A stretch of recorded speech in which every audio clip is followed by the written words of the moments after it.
Kung yung tatay ay may sakit, parang nag-hallucinate.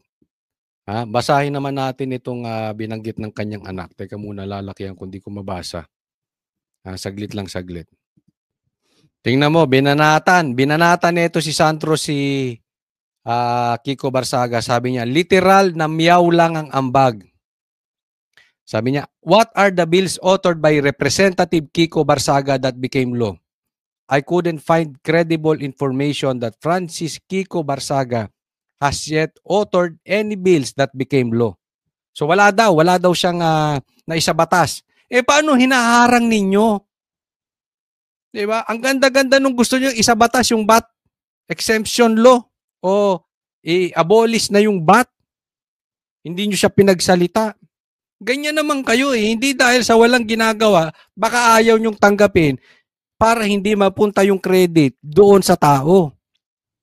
Sabi niya, most of the references to bills associated with Barsaga refer to Elpidio Kiko Barsaga, his father, who has authored several that became Republic Acts. Yan sabi ni Sandra.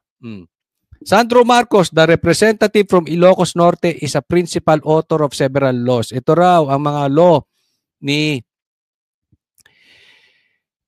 Sandro Marcos. Maharlika Investment Funds. Pambihira. Sinong may gusto niyang Maharlika Funds? Anong pakinabang? Yan dyan sa tingin namin, sa tingin ng taong bayan, ng mga Pilipino dyan, ang unang-unang pinagmulan ng korupsyon. Saan na napunta yung Maharlika Funds na yan? Di ba? Niloloko nyo taong bayan Pangalawa, SIM Registration Act, which mandates the registration of all SIM cards to combat fraud. Di ba? Anong nangyari dyan sa SIM Registration Act mo? Wala rin. Nagkakabentahan lang. Epektibo ba? Wala rin. Hindi rin napatupad ng maayos kasi walang kwenta yung bill mo. Di ba? Sa totoo lang. Kalat-kalat ang cellphone. Ang SIM card? Anong nangyari? Wala din. Ang dami pa ring mga iskalawag na mga text messages kung kani-kaninong tao na hindi kilala. Ang daming pa ring scam sa cellphone. Di ba? Wala din.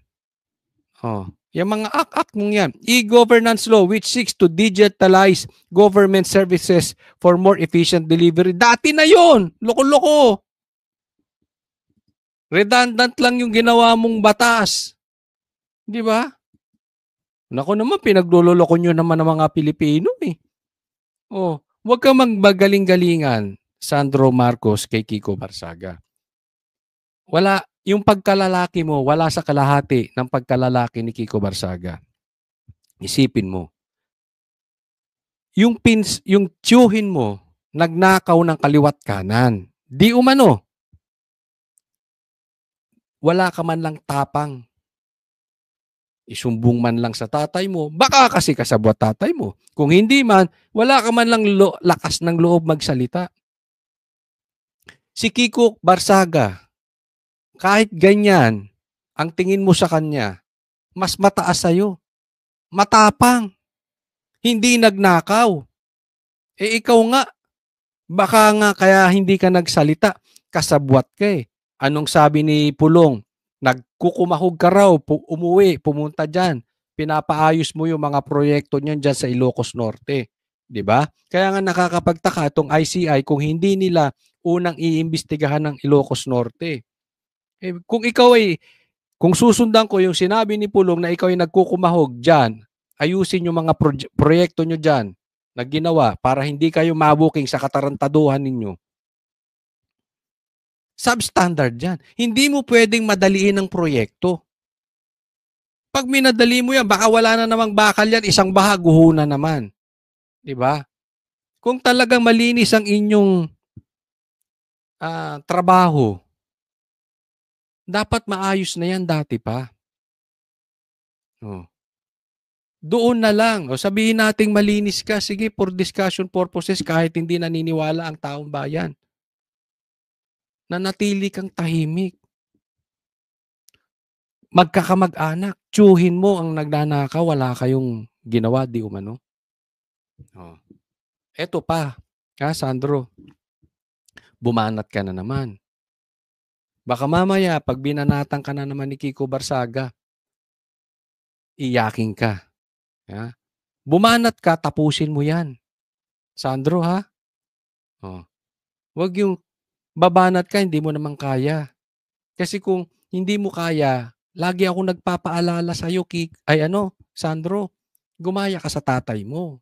Parehas kayo weak, eh. Kumuha ka ng tagapagsalita mo para merong bablangko ng banat sa'yo.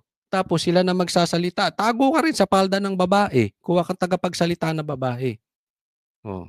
Gaya ng ginagawa ng tatay mo nang masagot. Oh. So, pagka may banat si Kiko Barsaga, ibuelta mo sa Duterte. Sabihin mo, maka Duterte yan. Ganon. Gayahin mo yung tatay mo. Ganyan din ang ginagawa ni Claire. Ganyan na rin ang gawin mo. Like father, like son. Diba? So, payo lang naman yan. Kung ayaw mo sumunod, bahala ka. Problema mo yan. Malaki ka na. Huwag ka lang iyakin. Next po tayo. Ito, gusto kong bigyan to ng komentaryo. Ito po, post ni Doc Lorraine. Sabi niya, Stephen Curry, I hope it's not any of the fronts of the terrorist CPP, NPA. Di ko po kasi mabasa. I have a feeling it is. Kasi si Steph Curry, nag-donate daw ng $2 million.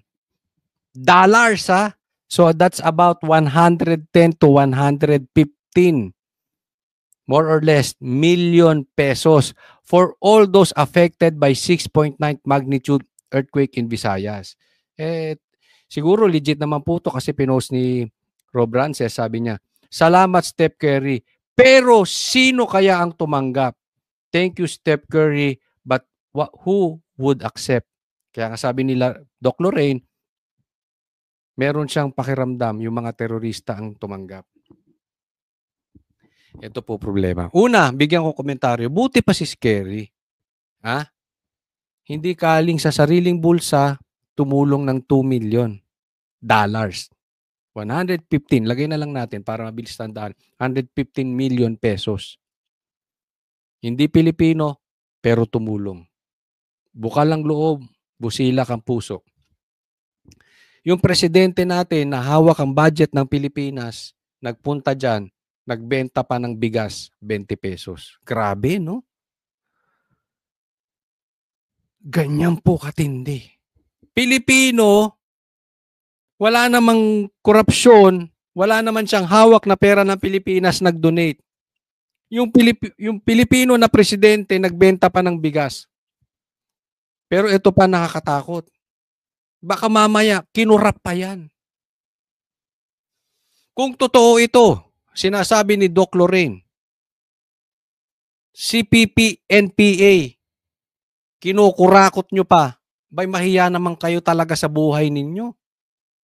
Pambihira, pati tulong tinitira ninyo. Kaya ako nagtatanong sa mga komunista, sa mga NPA, sa inyo ba napunta yung donasyon? Saan kaya lumapag to? Dapat maging transparent dito. Diba?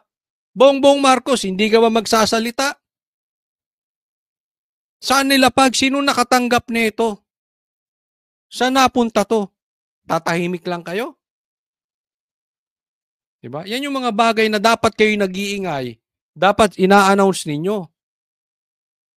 Para alam natin saan napunta. Tahimik kayo. Diba? So, dalawa lang to. Fake news, itong nabasa ko sa Facebook, o ninakaw, malamang yung pera na yan. Dahil hindi lumalabas eh. Walang explanation ng gobyerno natin. Saan napunta yan? Usually, di ba, pagka may pinapahatid, natulong galing Amerika, galing sa ibang bansa, nilalabas yan ng gobyerno. Ba't ito wala? So, tanong ko, fake news ba ito? O ninakaw yung pera? Which is which? Mahiya kayo ha? Huwag pati tulong. Nanakawin nyo pa. Kakahiya kayo.